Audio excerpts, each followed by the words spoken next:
So I'd like to talk about being cognitively active. Yeah. So you're retired now. Yes. What did you used to do? I was a nurse for 44 years. Okay. And Yeah. presumably that kept you very busy?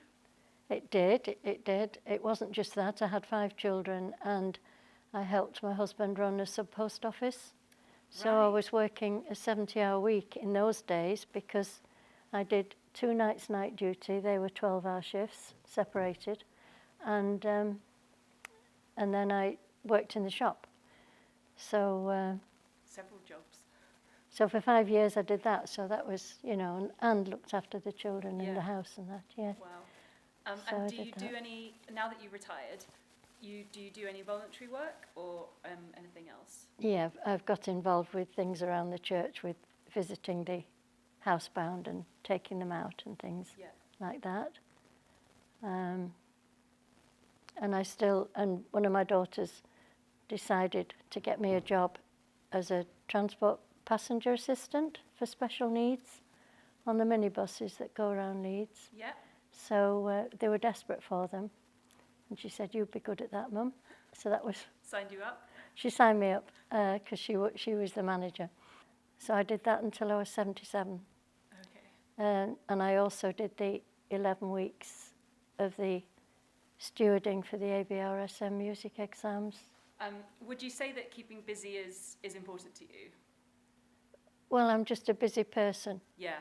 and so it just comes natural to me. I can't sit really for long. Yeah. And have you always been like that? Yes, Yeah. yes. Do you have a lot of social support? Yes, I do, yeah. Yeah. Well, even more so now that the children have press-ganged me into Facebook and WhatsApp. Wow. I mean, it's just full on round the world, you know. Yeah. You I've international had, friends. yes. And I believe that you are an Airbnb host. Yes, I do. Yeah. So the world comes to me that way. Excellent. And you enjoy that? And then I'm Facebook friends when they go home, apparently, in China and Brazil and Rome. Any invitations to visit? Yes, Wow. Brazil, yes. Wow. And you said you've got grandchildren. And great-grandchildren, And yes. great-grandchildren. Do you think that intergenerational contact is important? Very important. Why? Because when you're busy bringing up children, you haven't time to see the world through their eyes, or even really listen to them, because you're too busy and preoccupied. But then grandchildren come along, and more importantly now, great-grandchildren, and seeing the world fresh through these new eyes is just, it's quite mind-blowing actually. So I've learned a lot. In the old days, grandchildren used to learn at their grandparents' knee. But nowadays, it's the grandparents learning at the grandchildren's knees now. Do you think? Definitely. Yeah. Oh, yes. Yes. And do you think that it also benefits them to spend time with people of different generations, different ages? Well, as I said, they don't see it you as age, you Of course, see, yeah. Mm. which is very releasing because, well, it just is, after my generation, the way I was brought up, to be seen and not heard, and to sit in the parlour with all these old people. And now, well, you're going round flipping parks, the adventure things, and they're saying, come on the slide with us and all this, which I do. Yeah. Good for you. Which I do. I don't turn anything down. That's the secret. Not turning things down. Yeah. Just Always say yes. It's good philosophy. Except drugs. Try everything once. Try everything once. What's your view on nutrition and kind of, having a so-called healthy diet? I think the younger generation stress on it too much, far too much. When you think that if my generation are living to be 100, and we were brought up with dripping sandwiches, meat with marbling in, etc., full cream milk, all the rest of it, why get stressed out? just eat everything in moderation and enjoy life, for goodness sake. I like that philosophy. Yeah. How do you minimise the effects of stress? Do you have any, did you have any techniques, or if something stressful happens, is there anything particular that you do? Gin and tonic or wine. Okay, yeah. I've got a very good thing. If I'm really cross with somebody and I'd really like to speak my mind to them, I'm very good at writing letters. I don't send the letter to them, but I do write it down and get it out of my system. And I keep it in a drawer in case one day I might need to plonk it down in front of them. But it's, it's out of my head. Yeah. And if I need to go to the doctor about anything, I will write down what I want to say to him, because I don't believe they listen to you all the time, especially a woman. If it's a man doctor, well, Witter, they think, oh, God, it's her again, So I think, put this down and smile at him. He's got to read it. I think you're in your 70s now. Yeah. Do you enjoy being in your 70s? What was your favourite period of, in life? If there's an answer to that. No, there isn't. Right. You should just enjoy every day as it comes and not get hung up about age. Yeah. Because I'm surrounded by 90-year-olds now, and honestly, they're like 9 years old. We have the biggest laughs, and they do the silliest things, and, we feel as if we've been set free from at your age. You're a mother, set an example to the children. Right. Or you're a daughter, So do you think it makes a difference, kind of moving on from those responsibilities kind of times of life? So when you are looking after your children, is that what you mean by you feel a sense of relief later? Yes, because no one's judging you, except that you're hanging around too long. But apart from that, Yeah. no, it's good. I mean, I was brought up by a Victorian father who was a bank manager, and it was always, just remember who I am in this town. They were somebody in those days. You're my children. And then I went to a convent grammar. Just remember who you are, girls. You're a convent grammar school girl. So it didn't leave much to sin, did it? It didn't leave much to... It's a pressure to... Yeah.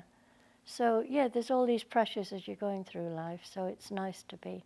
And my husband died in his 50s, so I had to reinvent myself, which was scary, very scary, after being a wife and mother all those years. But my goodness me. I think it was either earlier this year or last year you did something quite big for a stranger? Oh, the kidney donation, yes, in February, yeah. February this year? Yes. You donated a kidney to a stranger? Yeah, a gentleman, I believe, yeah. Wow. How did you decide to do that, or find out about that and then decide I found out on Facebook. Okay. Don't ask me what the heading was, but I'm already, like most people, donated after death, everything. I mean, I'm leaving my body to Leeds Medical School as well, which hasn't pleased one of my daughters, but there you go. How can we grieve if you're still hanging around, she said. So yes, so some of them were for it, and some of them weren't. And going through the transplant, the operation, is quite a big thing to go through. Well, I think all last year I was doing tests, everything from psychological tests to all the physical tests. Right. And brain scans and everything scanned. Yeah. It was better than 1,000-mile service, and I thought, well, I'm doing this for the right reasons, I know that. But who knows, they might find something totally wrong with me, and that's the way I found out. So it's a win-win situation, I believe. Yeah. And you know that if they do accept you, and I was the oldest one that they've ever had, they said, and it'll last 20 years, apparently, a kidney can last 20 years. Yeah. That was good. Yeah. So it's a win-win. I think I've asked most things on my list that I wanted to talk about. Is there anything that you think that I've missed that is worth covering in terms of the theme of living well for longer? Well, I think if you can do something for somebody else, for whatever reason, however tiny, the comeback to yourself is just huge. But as long as you don't look for that comeback, but it just is. Yeah. And it also consolidates the reason why you're still alive, that you know that you're not just taking up space on the planet, and that you know you should do something. Like in January, hopefully, tandem parachute jump for Alzheimer's. Oh, is that So- the plan? That's the plan when I'm 80, Right. To raise money for Alzheimer's. for you're going to Alzheimer's. tandem jump out of a plane. Yeah, Wow. yeah. Yeah, that should be good.